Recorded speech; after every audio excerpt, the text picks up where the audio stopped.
Have you ever looked someone in the eye and felt like they weren't really there? Like the words they said were fine, even kind, but something deeper fell off? Something beneath the surface was screaming a different truth?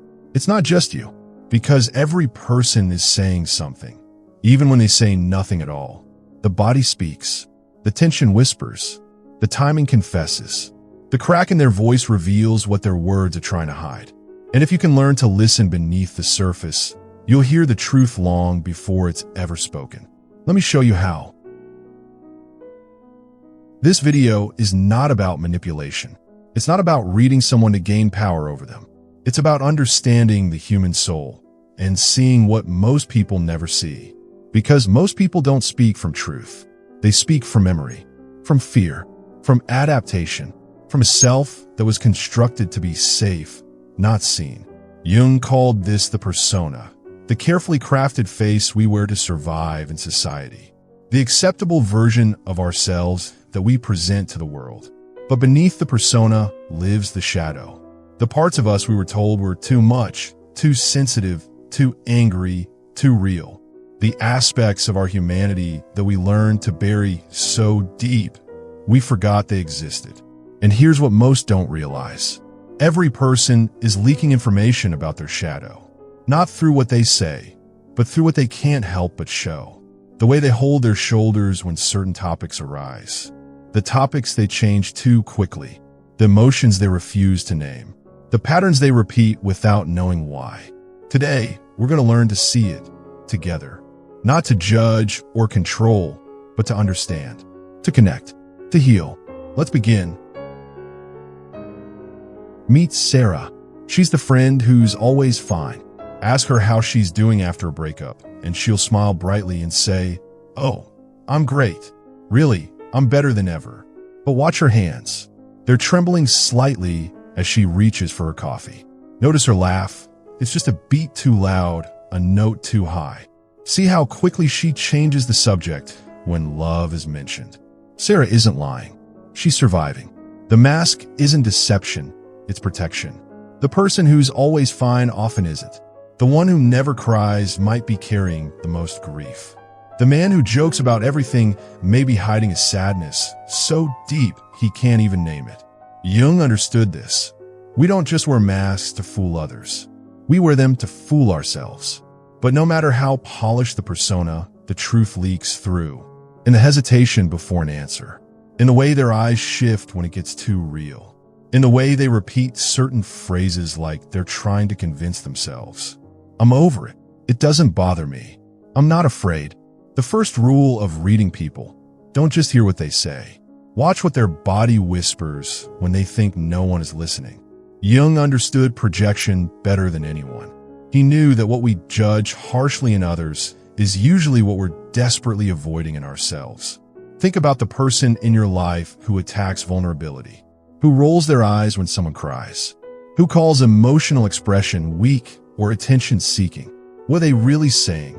They're confessing their own terror of being seen as vulnerable. They're revealing their fear that if they let their guard down, they'll be rejected or hurt. The colleague who constantly corrects everyone's grammar isn't passionate about language. They're terrified of being seen as imperfect. The friend who mocks people in therapy isn't confident in their mental health. They're avoiding their own need for healing. When someone points at someone else's flaw with unusual intensity, point inward. What irritates them most about others? What do they obsessively correct? What do they judge with particular venom? It's rarely about morality. It's usually about a part of themselves they were punished for being. Listen for the statements that are too absolute, too certain, too loud. I don't need anyone. I always win. I never cry. Money doesn't matter to me at all. Why the need to be so emphatic? Because the ego is drowning something the soul desperately wants to feel. The person who insists they don't need anyone is usually the one who's been abandoned so many times they've convinced themselves that independence is safer than connection. The one who never cries learned early that tears were dangerous, that vulnerability led to punishment or dismissal. The second rule of reading people: if it sounds like armor, it probably is. The loudest declarations are often the most fragile truths. Notice the people obsessed with control. the micromanagers, the parents who schedule every minute of their child's life, the friends who get disproportionately angry when plans change. They're not trying to control you. They're trying to prevent their inner world from shattering. Jung called this compensation. When the unconscious fear is so overwhelming, the conscious mind overcompensates in the opposite direction. The boss who needs to know every detail of your project isn't power-hungry. They're terrified of the chaos they feel inside. The parent who overschedules their child isn't ambitious. They're avoiding the emptiness they felt as a kid when they were left to their own devices. Control is often the shadow of deep powerlessness. Rigidity is the shadow of fear of collapse. Pay attention to the silences. When someone goes quiet at the mention of something personal, that's not indifference. That's often grief, shame, memory knocking at a door they've kept locked for years. Silence is not always peace. Sometimes it's suppression. Sometimes it's a soul that learned early that speaking truth was dangerous. Notice when someone can't answer quickly or answers too quickly. Both reveal something. The speed, the tone, the rhythm of their responses, they all matter. That's where truth hides. The person who immediately says fine when asked about their family might be protecting you from a pain too complex to explain. The one who goes silent when asked about their dreams might be guarding a hope they're afraid to voice. Pause here and take a breath. Are you starting to recognize these patterns? In others, and maybe in yourself? Here's where everything shifts. Here's where you stop being confused by seemingly irrational human behavior and start seeing the deeper emotional logic that drives everything we do. A person who says love isn't real isn't making a philosophical argument based on evidence. They're not sharing a rational conclusion they've reached through careful analysis. They're speaking from the wounded place where they learned that love equals abandonment, betrayal, or pain. A person who mocks therapy or psychology isn't demonstrating confidence in their mental health. They're revealing that in their family of origin, emotional expression was met with shame, dismissal, or punishment. They're showing you that vulnerability still feels like death to them. A person who avoids commitment in relationships isn't necessarily afraid of paperwork or ceremonies. They're protecting themselves from the devastating betrayal they experienced when someone they trusted and loved walked away. They're still that child who learned that the people you love most are the ones most likely to disappear. Jung didn't see so-called irrational behavior as weakness, stupidity, or moral failing. He saw it as the echo of an old wound. The ghost of an adaptation that once made perfect sense, that once kept someone alive or safe, but that no longer serves their current reality. People don't form beliefs about life, love, trust, or safety based on objective analysis. They form beliefs to protect their trauma. They create worldviews that justify their survival strategies. Then they spend years, sometimes entire lifetimes, defending the defense instead of healing the original wound. Let me tell you about David. He's 35, a successful lawyer, charismatic and intelligent. He's never been in a relationship longer than 6 months. His friends call him a confirmed bachelor. He calls himself selective and realistic about the failure rate of relationships. But watch David carefully when you're around him. See how his jaw tightens when couples show affection in public. Notice how quickly he looks away from romantic scenes in movies. Listen to how he talks about marriage. Always with that slight smirk, always armed with statistics about divorce rates and stories about friends who thought they were different but ended up bitter and broke. David isn't commitment phobic because he's analyzed the data and reached a logical conclusion. He's protecting the 8-year-old boy who sat at the kitchen table on a Tuesday morning watching his father pack a suitcase, who heard his mother crying in the bathroom every night for months afterward, who learned in his bones that the people you love most are the ones most capable of destroying you. Every relationship David enters, he unconsciously sabotages before it can reach the depth where real hurt becomes possible. He finds flaws. He picks fights. He withdraws just enough to create distance. He interprets normal relationship challenges as red flags. He calls this being smart or protecting himself, But what he's really doing is protecting that 8-year-old who couldn't survive another abandonment. David's dating patterns aren't about choice or preference. They're about terror. And until he recognizes that, until he can see the wounded child driving his adult decisions, he'll keep sabotaging potentially beautiful connections and calling it wisdom. When you can read this pattern, when you see the wounded child behind the adult behavior, you don't just understand David better. You stop taking his emotional unavailability personally. You see his protection for what it is, not his actual preference or his assessment of your worth. This is the power of reading people through the lens of shadow. You stop being hurt by their limitations and start seeing the pain that created those limitations. This might be the most powerful pattern to recognize in anyone, their unconscious repetition of childhood dynamics. Jung said, "Until you make the unconscious conscious, it will direct your life and you will call it fate." People repeat. They become the child they once were, or they become the parent they desperately needed but never had. They replay the same emotional dynamics over and over, hoping unconsciously that this time the story will end differently. The ignored child becomes the adult who creates drama to get attention, or who achieves obsessively to finally be seen. The over-criticized child becomes the perfectionist who can never do anything right, who anticipates criticism in every interaction. The abandoned child becomes the adult who either clings desperately to anyone who shows them love, or who abandons others before they can be abandoned themselves. Their present behavior is often a direct mirror of a past survival tactic. They're still trying to solve a problem that no longer exists, using emotional tools that no longer work, in situations that aren't actually the original threat. To read someone deeply, ask yourself, what role did they have to play in their family system to survive? Were they the caretaker who had to manage everyone else's emotions? The entertainer who had to perform to receive love? The invisible one who learned that being seen meant being criticized? The perfect one who carried the family's hopes and could never fail? Watch how they handle conflict now. Do they fight, flee, freeze, or fawn? That stress response was probably what worked when they were small and powerless, when their survival literally depended on navigating the emotional climate of their home. Notice what they seem to be constantly trying to prove or protect in their adult relationships. That's probably what was threatened, attacked, or neglected when they were vulnerable and dependent.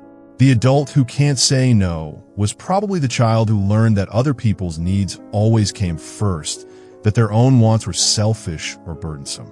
The adult who can't ask for help was probably the child who learned that dependence leads to disappointment, that they were too much when they needed support.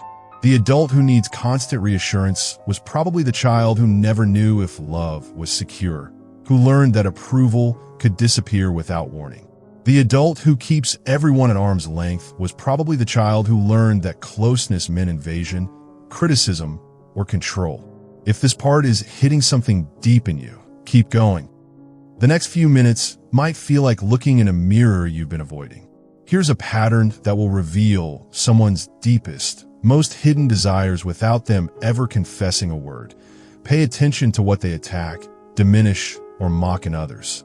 The person who consistently attacks others' joy, who rolls their eyes at people's excitement, who finds ways to diminish others' celebrations, often desperately wants that lightness and freedom for themselves. But they've convinced themselves it's not available to them, so they protect themselves from the pain of longing by destroying it in others. The colleague who belittles others' professional success, who always finds ways to explain why someone else's achievement doesn't count or wasn't that hard, usually feels deeply undeserving of their own success. They're revealing their own imposter syndrome, their own fear that they're not worthy of recognition or accomplishment. The friend who mocks vulnerability, who calls emotional openness weakness or self-indulgence, is usually starving for permission to be real themselves. They're showing you that they've exiled their own emotional world so completely that seeing it in others feels threatening. Envy isn't hate, though it might look like it on the surface. Envy is pain dressed up as criticism. It's a soul pointing desperately at what it believes it can never have, what it's convinced itself is forbidden or impossible.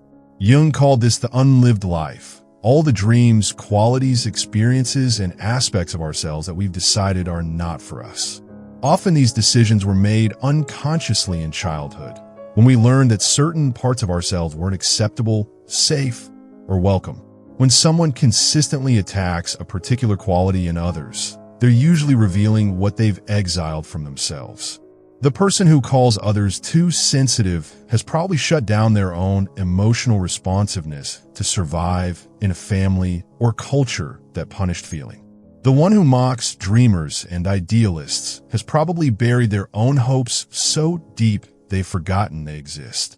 The colleague who attacks attention seekers probably learned early that visibility was dangerous, that standing out led to criticism or punishment. The friend who judges selfish people was probably forced to sacrifice their own needs for others' comfort from such a young age that they've forgotten they're allowed to want things. If you can read envy correctly, if you can see it as misdirected longing rather than genuine hatred, you'll understand someone's deepest desires without them ever having to confess them. You'll see the parts of themselves they're most afraid to want, the aspects of life they've convinced themselves they don't deserve. While people's words can deceive and their conscious minds can rationalize, their bodies tell the truth. Always. Jung understood that the unconscious speaks through the body when the mind refuses to listen. Every gesture, every posture, every micro-expression is a window into someone's inner world. Watch how someone holds their shoulders when certain topics arise. Notice whose presence makes them tense up and whose presence allows them to relax. Pay attention to where their eyes go when they're thinking, how their breathing changes when emotions arise, what makes their voice pitch higher or lower. The person who crosses their arms every time feelings are mentioned isn't just cold, they're protecting their heart. The one whose voice gets tiny when they talk about their dreams isn't just shy, they're revealing that hope feels dangerous. Notice the disconnect between what someone says and what their body language communicates. When someone says, "I'm fine," but their shoulders are up around their ears, their jaw is clenched, and their hands are fidgeting, their body is telling you a completely different story. The shadow speaks through the body when it can't speak through words. Physical tension, chronic pain, nervous habits, changes in posture. These are all ways the unconscious tries to communicate what the conscious mind isn't ready to acknowledge. Take a moment here. What is your body telling you right now? What patterns are you recognizing in yourself? What old survival strategies are you still carrying? Here's where everything fundamentally changes. When you begin to read people through the lens of shadow work, when you start seeing behavior as information rather than judgment, something profound shifts in how you experience the world and the people in it. You stop seeing difficult people as toxic, manipulative, or intentionally harmful and start seeing them as disconnected from their own truth. You stop being triggered by their masks and start recognizing their protection for what it is, an old adaptation that once kept them safe. The critic becomes a scared child who learned that finding flaws was safer than being vulnerable to disappointment. The performer becomes a lonely soul who learned that entertainment was the only reliable way to receive attention and love. The aggressive person becomes someone who's shielding a pain so profound they've convinced themselves that attack is the only viable defense. Let me be clear. This doesn't mean you tolerate abuse or stay in harmful situations. It doesn't mean you sacrifice your boundaries or your well-being for others' comfort. It means you stop taking others' unconscious behavior as a personal attack on your worth or evidence of your inadequacy. Jung taught that when we can see the shadow without being consumed by it, we develop what he called holding the tension of the opposites. We can see someone's pain without absorbing it. We can understand their protection without needing to fix it or change it. We can have compassion without sacrificing our own emotional health. Reading people like this doesn't make you naive, weak, or vulnerable to manipulation. It makes you unshakable. Because when you understand that most human behavior comes from old wounds trying to heal themselves, when you see that people's limitations come from their pain rather than their malice, you stop being confused or personally hurt by it. You start responding from wisdom instead of reacting from your own triggers. You start creating space for both your truth and theirs. You become someone who can witness others' humanity without losing your own. This is emotional mastery, not the ability to control others, but the ability to stay centered in yourself regardless of what energy others bring to the interaction. And then something even more powerful and transformative happens.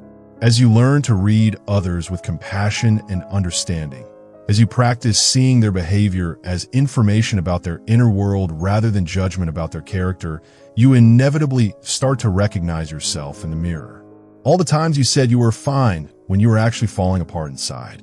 All the roles you've played over the years to feel safe, loved, or accepted. The silence you've used as a shield when words felt too dangerous or revealing. The control you've grabbed when everything inside felt chaotic and overwhelming. The topics that make you change the subject. The emotions you refuse to feel or acknowledge. The patterns you repeat without knowing why. The people and situations that trigger you disproportionately. The qualities you judge harshly in others. You start to see your own shadow patterns with the same compassion you've learned to offer others. The ways you project your disowned parts onto other people. The qualities you criticize most harshly in others that you've probably banished from yourself.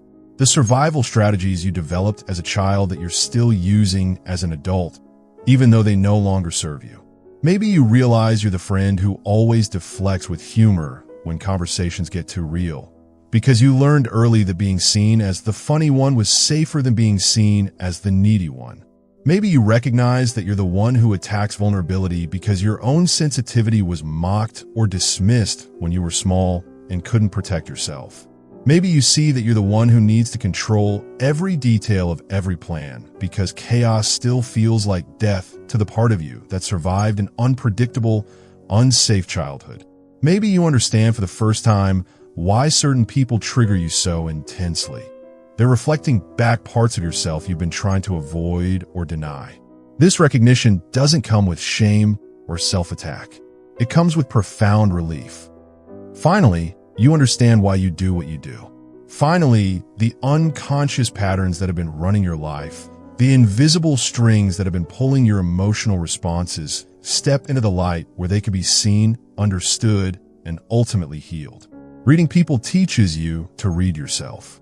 And when you finally do, when you can see your own protective patterns with the same compassion you offer others, you stop being your own harshest critic and start being your own wisest, most understanding friend. You begin to give yourself the empathy you've learned to offer others. You start treating your own wounded parts with the same gentleness you'd show a frightened child. You learn to see your own defenses as information rather than failure. Your own triggers as teachers rather than weaknesses. Jung said the privilege of a lifetime is to become who you truly are. Not who you had to become to survive your childhood. Not who others needed you to be to feel comfortable around you. But who you actually are beneath all the adaptations, all the protections, all the roles you've played. The complete, complex, beautifully imperfect human you've always been underneath it all. This is where the real work begins. This is where reading others becomes a practice of healing yourself. Because everything you've learned to see in others, every pattern, every protection, every wounded place, exists in you too. The shadow isn't something other people have. It's something we all carry. It's the universal human experience of learning to hide parts of ourselves to survive and belong. The goal isn't to eliminate your shadow or become perfect. The goal is integration, welcoming back the parts of yourself you've been keeping in exile, making conscious what has been unconscious, befriending the aspects of your humanity you've been treating as enemies. This might mean allowing yourself to feel the anger you've been calling inappropriate, the sadness you've been dismissing as weakness, the fear you've been labeling as cowardice, the needs you've been judging as selfish, the dreams you've been mocking as unrealistic. It might mean recognizing that the qualities you judge most harshly in others are probably the qualities you most need to develop in yourself. That your criticism of others is often a map back to your own wholeness. When you can see someone else's joy without needing to diminish it, you reclaim your own right to happiness. When you can witness someone else's vulnerability without mocking it, you give yourself permission to be real. When you can observe someone else's success without feeling threatened, you open yourself to your own potential. What parts of yourself have you been keeping in the shadow? What qualities do you judge in others that you might need to welcome back into yourself? Carl Jung didn't teach us how to figure people out so we could manipulate or control them. He taught us how to recognize the parts of humanity we've all learned to hide in others and in ourselves. Because every behavior is a signal from a soul trying to be understood. Every contradiction is a crack in the mask where truth leaks through. Every defense is a protection that once made sense, even if it no longer serves. And every silence is a window into a heart that wants desperately to be seen but has forgotten how to be safe. Here's the most important truth. The greatest readers of human nature don't need to be clever or manipulative. They just need to be quiet enough to see beyond the surface and brave enough not to run when they encounter someone else's pain. When you can look at defensive behavior and ask, what wound is this protecting, instead of what's wrong with this person, everything changes.